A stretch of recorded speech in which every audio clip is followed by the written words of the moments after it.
ଖରାଦିନ ଆସିଗଲେ ନା ଏମିତି ଥଣ୍ଡା ଥଣ୍ଡା ବନେଇକି ପିଇବାକୁ ବହୁତ ଭଲ ଲାଗିଥାଏ। କିଛି ଖାଇବାକୁ ଇଚ୍ଛା ଥାଉ କି ନଥାଉ କିନ୍ତୁ ଥଣ୍ଡା ଥଣ୍ଡା ପିଇଲେ ବହୁତ ଭଲ ଲାଗିଥାଏ। ଇଚ୍ଛା ହେଉଥାଏ ଦିନସାରା ବସିକି ଥଣ୍ଡା ଥଣ୍ଡା ହିଁ ପିଅନ୍ତି। ଆଉ ଏଇ ଡ୍ରିଙ୍କଟା ପିଇଲା ପରେ ମୋତେ ଲାଗିଲା ମାନେ ମୋ ଫେଭରେଟ୍ ଲିଷ୍ଟରେ ହିଁ ଆଡ଼୍ ହେଇଗଲା। ମୋ ଘରରେ ସମସ୍ତଙ୍କୁ ଏଇଟା ଭଲ ଲାଗିଲା।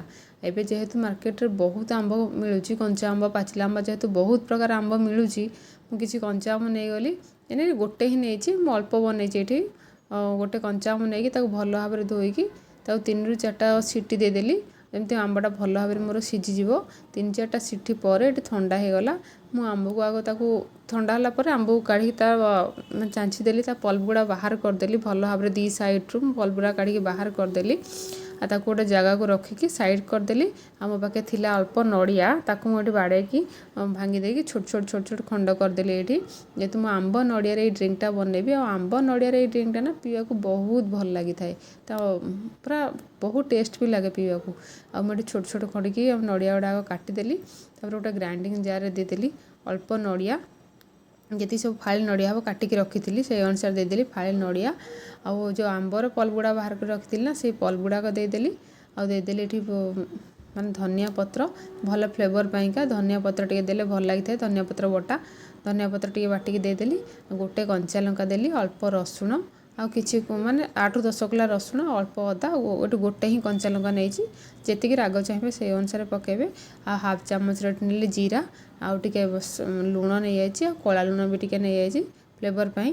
ତାକୁ ଅଳ୍ପ ପାଣି ଦେଇକି ଏଠି ମୁଁ ଆଉ ଟିକେ ଚିନି ବି ଦେଇଦେଲି ଗୋଟେ ଚାମଚରେ, ଯେହେତୁ ଏଟା ଆମର କଞ୍ଚା ଆମ୍ବ ନା, ଖଟା ମିଠା ଫ୍ଲେଭର୍ ଥାଉ। ଗୋଟେ ଚାମଚରେ ଚିନି, ଅଳ୍ପ ପାଣି ଦେଇକି ତାକୁ ଆଉ ଗ୍ରାଇଣ୍ଡିଙ୍ଗ କରି ନେଇ ଆସିଲି।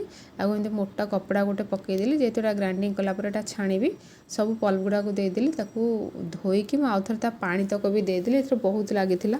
ତାକୁ ଥରେ ଏଠି ମୁଁ ଆଗ ଚିପୁଡ଼ି ଦେଲି, ମୋତେ ଲାଗିଲା କି ଆହୁରି ତା ବାହାରିବ। ତାକୁ ଆଉଥରେ ଗ୍ରାଇଣ୍ଡିଙ୍ଗ କରିକି ବି ତା ରସଟା ବାହାର କରିଦେଲି। ଏମିତି ଭଲ ଭାବରେ ଚିପୁଡ଼ିଲି 2ରୁ 3 ଥର, ତାର ରସଟା ବାହାରିଗଲା। ତାପରେ ସେଥିରେ ଦେଇଦେଲି ଅଳ୍ପ ଧନିଆ ପତ୍ର କଟା ହେଇକି, କାଟିକି ଅଳ୍ପ ଧନିଆ ପତ୍ର ଦେଇଦେଲି।